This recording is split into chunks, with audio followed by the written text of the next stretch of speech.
Tonight we are going to be factoring trinomials again. However, some of the problems might be a little bit more challenging because yesterday we had the a term, the term in front of the x squared value, as prime. And we'll see that for the first few problems, but the next set of problems don't have that as the case. So those will be a little more challenging. So let's take a look at our first problem here. So the first thing I always look at is this last digit sign. And since that is a negative number, that tells me that my outside and inside terms I need to subtract them. And that means they're opposite in sign. They need to be opposite in sign because they multiply to make a negative number. So the first thing I'm going to do is draw those two sets of parentheses and then write in the two numbers I know because it's prime. 3x and x are the only numbers that make that 3x squared. Now, I don't know the signs yet, but I do know that the outside and inside terms are subtracting to make 2. So when I try numbers, I'm going to try numbers like, probably like a 2 and an 8, and maybe an 8 and a 2. And if those don't work, maybe 4 and 4. And then I've also got a 16 and a 1 and a 1 and 16. Now, I write down those factors, and I look at those. Okay, I see this 3 here. I need to multiply it by a number, but I don't want it getting too big. I don't want it too big because I need to only have it 2 apart. So I'm going to look at this one first. And I'm going to put those numbers in there. I'm going to put the 8 right here and the 2 right here. And you see, as I do that, I see this gives me 6. It gives me 6x. This gives me 8x. And so when I go ahead and subtract those two numbers, fix that real quick. This makes an 8x. When I subtract those two numbers, I do get 2x, and that's what I want. See, this is a 2x. That's what I want to try getting. And I need to get a positive 2x, so that means I need the 8 to be positive, so I'll put the plus sign right here. And I need the 6 to be negative, so I'll put the minus sign right here. Negative 2 and 3 make the negative 6x. So those do end up working out. So I know I have the right answer now, and so I can write that in my answer box.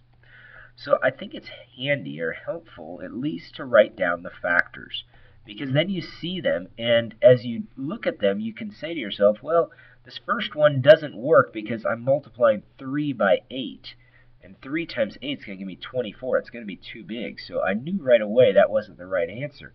But once I wrote them down, I was able to see it and be able to figure out in my head a little bit quicker what numbers might go in those slots. Now, it doesn't always happen that you get the right answer the first time, but it does at least give you a starting point. So we can look at this positive sign this time, and here that tells us that we have to have the same sign. That means instead of the outer and inner terms adding or subtracting, they're actually going to add. They're going to add to equal negative 14 is what they're going to end up making. So when I check these terms right here, those outside and inside terms, when I go ahead and add this together, I should get a negative 14x.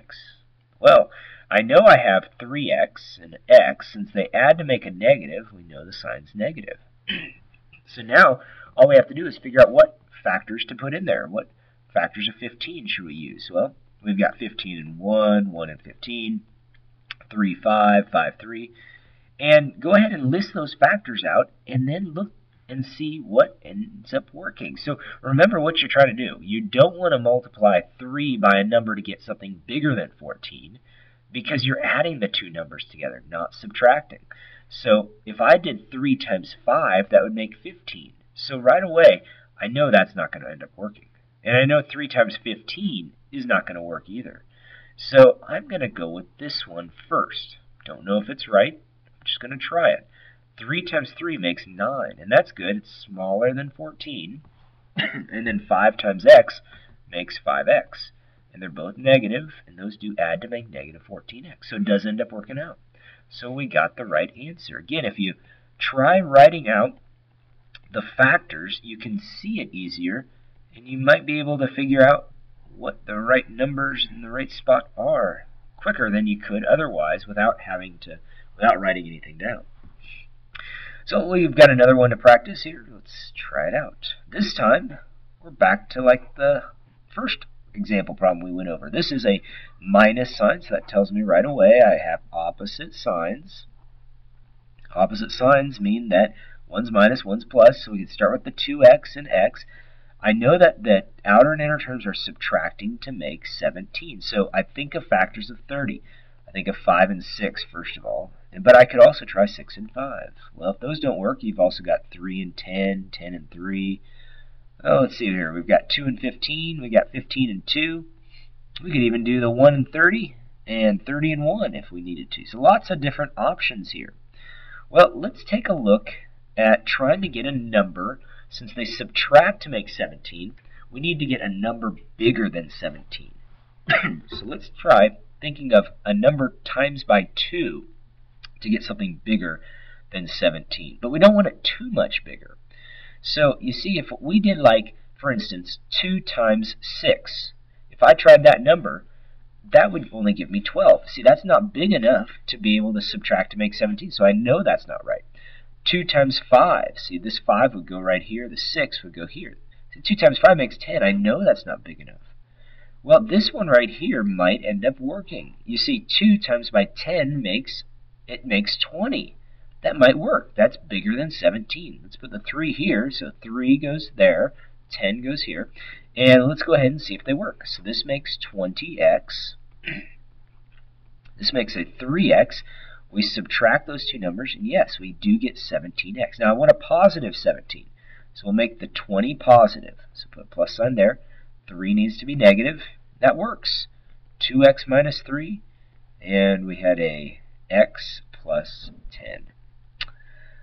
All right, well, these next few problems are really challenging, and what makes them real challenging is not having a prime number as the first or last term. So let's take a look at this one. First thing, again, I'm looking for, I'm not looking at those prime numbers yet, I'm looking at this. That tells me that we have the same sign. So we like seeing the same sign because it makes the problem a little easier. We know that since they add to make a negative, that tells us that we know we have both minus signs there. So I don't know what number goes in front of the x. I'm going to leave a little bit of a gap to put a coefficient of x, but we don't know what number goes there, but we can put that much in there. So now what we need to do is we need to just try some different numbers that we think are going to end up working. So it's just a trial and error basis. So let's go ahead, and I have a feeling since 23 is not really big, I don't think I need to multiply 6 by a number. So my guess is that it's going to be 2 and 3. And now I'm just going to go with that. I'm going to go with that and then list the factors of 20. So again, you can list them all out. You got 4 and 5. Think about what it might be first and always do their opposites as well. So 4, 5, 5, 4. You've got a 10 and 2. You've got a 2 and 10. You've got a 1 and 20 and a 20 and 1. So those are the different options that make 20. Now, if none of these work, then I'm going to cross this out or erase it and then put a 6x and a 1x that multiply to make 6x squared. So it's just trial and error. Here we go. So as I look at it, remember, I'm trying to get those outside terms and inside terms to add together to make a negative 23x. So I need to have something smaller than 23 as you go ahead and multiply. So when I look at the 5 and the 4, that might end up working. You see here, the 5, this ends up making a, I'll just go ahead and put it in there for now just to show you. So if I put the 4 times 3 makes 12, 2 and 5, well, that makes 10. That's pretty close, but not quite the right number, so it's wrong. So we tried something, but we see that it didn't work out. And so we'll go ahead and erase that, but instead of just erasing it and not doing anything from it, let's not make that same mistake again. Let's go ahead and cross off that possibility. Let's try the next one, though. Let's just go with 5 and 4, see if that works, because, again, these are giving us numbers that are smaller than 23. So let's put them in there and actually try multiplying them. So this makes 15x and negative at that. And we have 4 and 8 make 8x, it's negative, and when I add those together, 8 worked.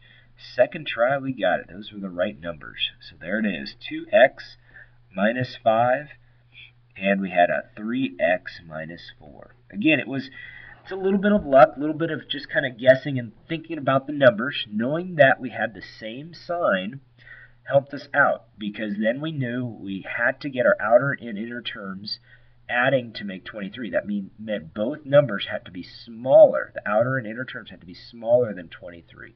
So that's why I figured 6 would not be a good number to have in one of these two spots, either the first or, well, one of the first term spots, because 6 times a number is going to give me a big number. 6 times 5 gives me 30, and 6 times 4 gives me 24. Those numbers are bigger than 23. So that's why I avoided those two, the 6 and the 1 first, and went with the 2 and the 3.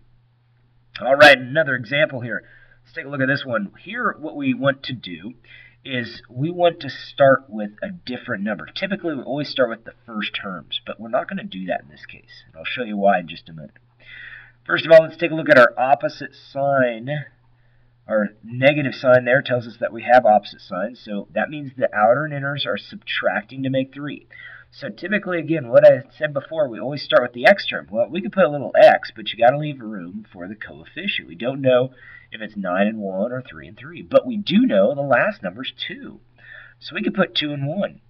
And so now I know those are the right numbers. So instead of trying to think of numbers that multiply to make 2, now I'm thinking numbers that multiply to make 9. So our numbers would be this, 3 and 3. We could either have both as 3, we could have it as 9 and 1, or 1 and 9. Those are different options. Now, remember the outer and inners are subtracting to make 3.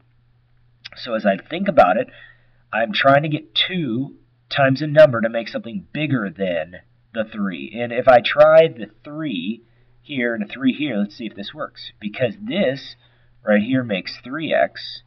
The 2 and the 3 makes 6x. Those do subtract to make 3x, so it does end up working. Now we just have to get the sign right. We needed more negatives than positives because we have a negative 3x. So let's make this 6 negative. So put a minus sign right there, plus sign right there. That ends up working. So there it is, 3x minus 2 and a 3x plus 2. One more, or 3x plus 1. One more from the practice here, and this one is a little bit more challenging. What makes it tougher is the minus sign, because that means that we have outers and inners that are subtracting. So we have opposite signs here. So let's start with thinking about we need numbers that are bigger than 29 when we multiply. Okay, so we've got our two sets of parentheses. I could put in a little x, but I got to leave room for the coefficient for 8. And what I typically do is pick a number. I think, you know, gut feeling, they have to subtract to make 29. Well, let's see here. I'm going to go with the 8 and the 1 this time. It might be wrong. I might be totally wrong. It might be 4 and 2, but I'm just guessing it's 8 and 1 just because 29, it's big, and I need the numbers to subtract to make it. So I'm just going to try that. So let's go ahead and pick some numbers that multiply to make 12. Let's try all those combinations. We got 4, 3, 3, 4. You got 6, 2. You got 2, 6, 1, 12, and 12, 1. Well, let's go ahead and just plug them in, see what ends up working. So let's try thinking about this one first. Okay, if I get 4, let's see, 3, I'm not going to do this one because 3 times 8 makes 24. Okay, I don't think it's that one. I'm going to go with this one here first. 3 and 4. And I'm just trying this one because this makes 32. And that's bigger than 29. See, 32 is bigger than 29. 3 and 1 make 3. Oh, that might subtract to make it. Let's see here. If I do that subtraction, that makes 29. Oh, I got it on the first try. Wow, that's pretty good. Well, I need a positive 29, so that means that this is a plus, 32 needs to be positive, and 3 needs to be negative. And that would be it. So 8x minus 3, and I have an x plus 1, or plus 4. Well, just real quick, a recap on why I picked those numbers, because 4 and 2, you'd think that might work too. But it's because they had to subtract. They were opposite signs, subtracting to make 29. 4 times numbers, like 4 times 6, that only makes 24. I need the numbers to be bigger than 24. I need numbers like in the 30s. And so 4 times 12 would have been the only one. And so my gut feeling was to try an 8 and a 1 first. Well, those are some problems. We'll continue working on this concept even into next year.